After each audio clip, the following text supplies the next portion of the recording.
साथियों, मकर लग्न की जन्म पत्रिका में तीन सर्वाधिक योग कारक और शुभ रिजल्ट देने वाले ग्रह हैं। सबसे पहला है शनिदेव, जो कि लग्नेश होता है। शनि यदि फेवर में हो तो यह व्यक्ति अपने खानदान में सबसे ज्यादा तरक्की करने वाला व्यक्ति बनता है। अपने वाणी के बल पर असंभव को भी संभव बना देता है। शुक्रदेव यदि अच्छी पोजीशन में जन्म कारक स्थिति में हो तो आकस्मिक धन योग, शेयर मार्केट से फायदा और अपने पिता के व्यापार को कई गुना आगे बढ़ाने का कार्य करता है। और साथ ही यदि बुध देव, जो कि तीसरे प्रबल योग कारक ग्रह हैं, किसी शुभ स्थिति में यदि हैं तो ऐसा व्यक्ति शत्रुओं पर सदैव विजय प्राप्त करने वाला और बुध की दशा में बहुत बड़े स्टार्टअप, बहुत बड़े व्यवसाय को स्थापित करने वाला, कई हजारों लोगों को रोजगार प्रदान करने वाला होता है।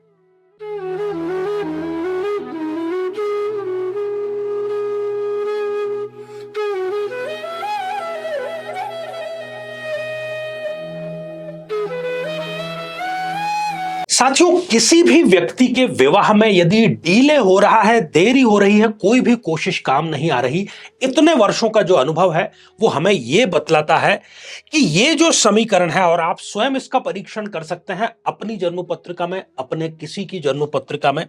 यदि शनि, राहु, केतु, मंगल यदि लग्न में विराजमान है, इनमें से कोई एक या अधिक ग्रह इस सप्तम भाव में, जो कि विवाह का भाव होता है, शनि, राहु, केतु, मंगल, इनमें से कोई एक अधिक विराजमान है, या मंगल 12th हाउस में, 4th हाउस में यहां से बैठ करके दृष्टिपात कर रहा है, या शनिदेव की बात करें तो यहां पंचम भाव में विराजमान होकर के या दशम भाव में विराजमान होकर के इस सप्तम भाव को देखने का कार्य कर रहे हैं। ये पुख्ता कारण है, कोई कारण नहीं, और सारा निचोड़ इस बात पर राजी अवश्य हो जाता है कि यह विवाह में डिले होता है। अब करना क्या रहा? बहुत कम ऐसे अवसर होते हैं जब इन कारणों पर कोई हम अनुष्ठान के रूप में कार्य कर सकें ताकि विवाह संपन्न हो जाए। तो ऐसा ही एक अवसर आ रहा है 6 जून 2024 को, वट सावित्री का यह दिवस है। इन कारणों से या किसी भी अन्य कारणों से यदि विवाह आपका नहीं हो पा रहा है तो आपको इस अनुष्ठान में जरूर भाग लेना चाहिए, क्योंकि यह अनुष्ठान गारंटी है आपका विवाह संपन्न होने की।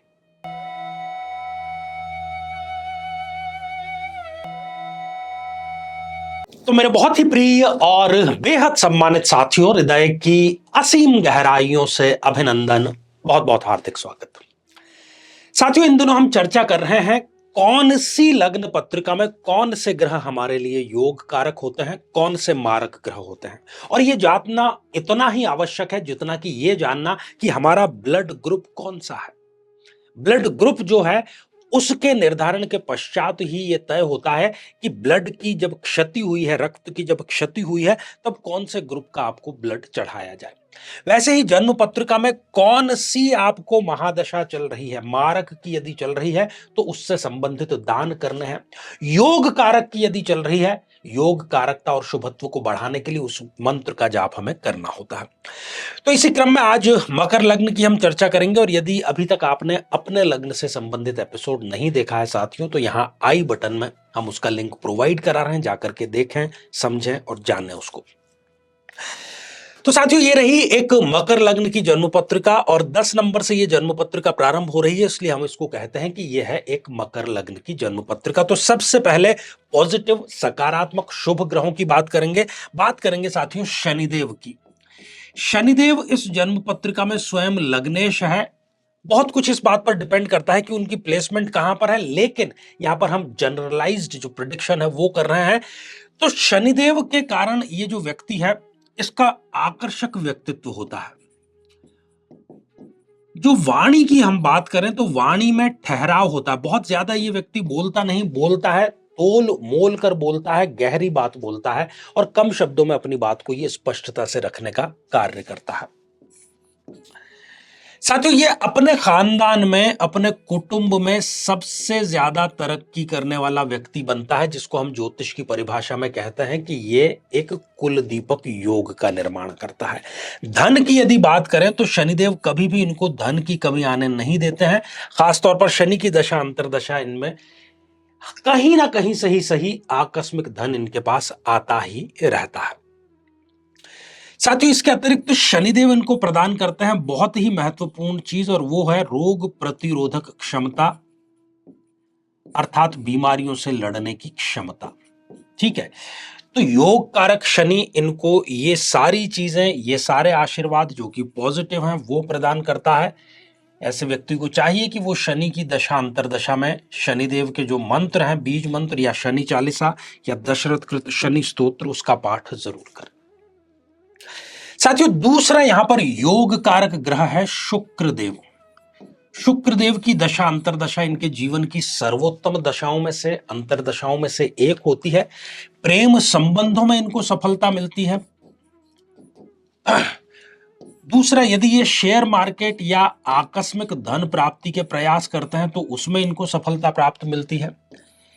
यदि संतान का आशीर्वाद इनको चाहिए तो उसके लिए भी ये शुक्र की आराधना करते हैं, तो इनको शुक्रदेव स्वस्थ और भाग्योदय कारक संतान भी जरूर प्रदान करते हैं। इतना ही नहीं, यदि ये अपने पिता का व्यवसाय करते हैं तो पिता के व्यवसाय को ये कई गुना आगे लेकर के जाते हैं।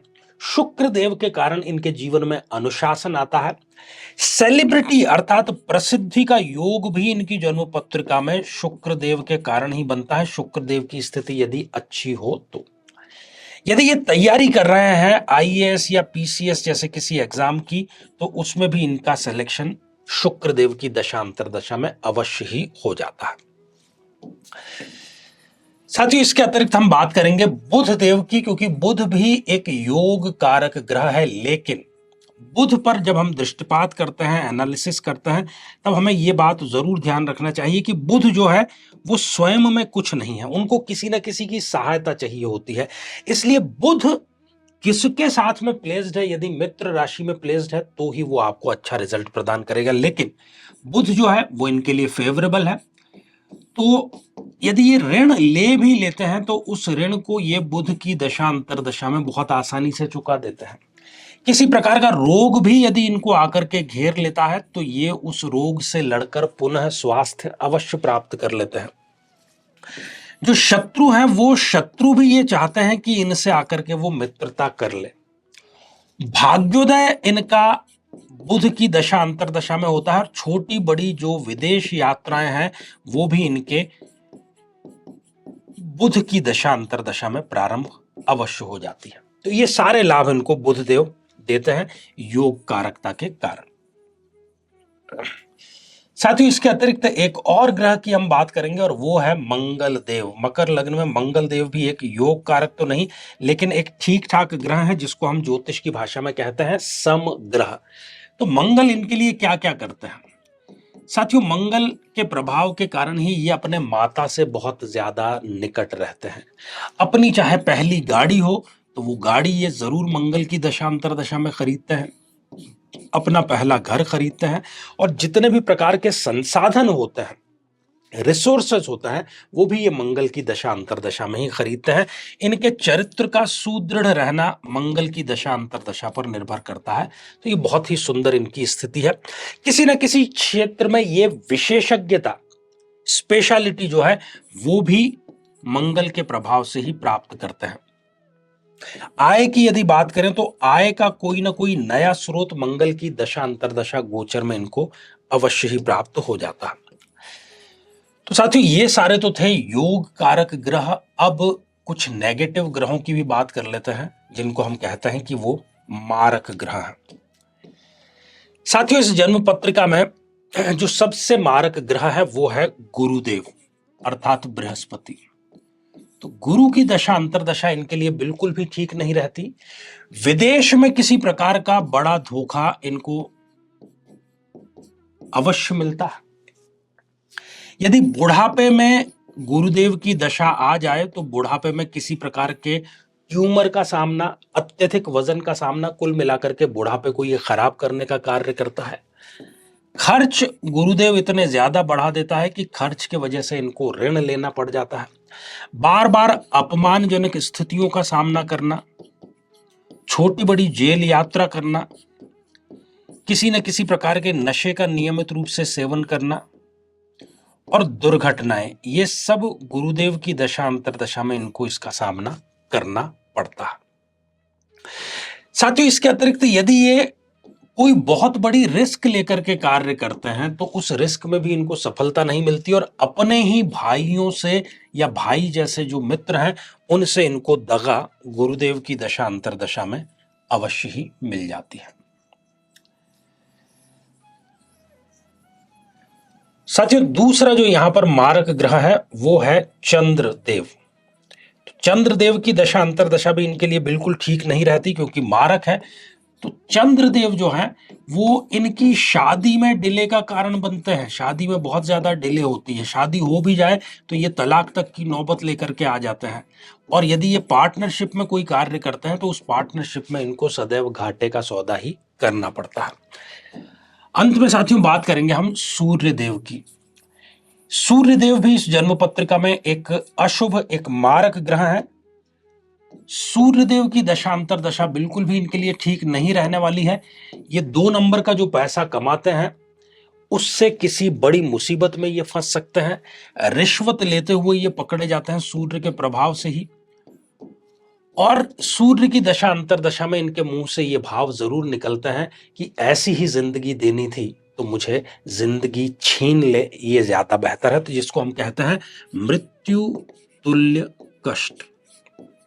ठीक है, ये सारी चीजें हैं। इसके अतिरिक्त यदि ये किसी कन्या की जन्म पत्रिका है तो ससुराल पक्ष से उनके बहुत भारी मतभेद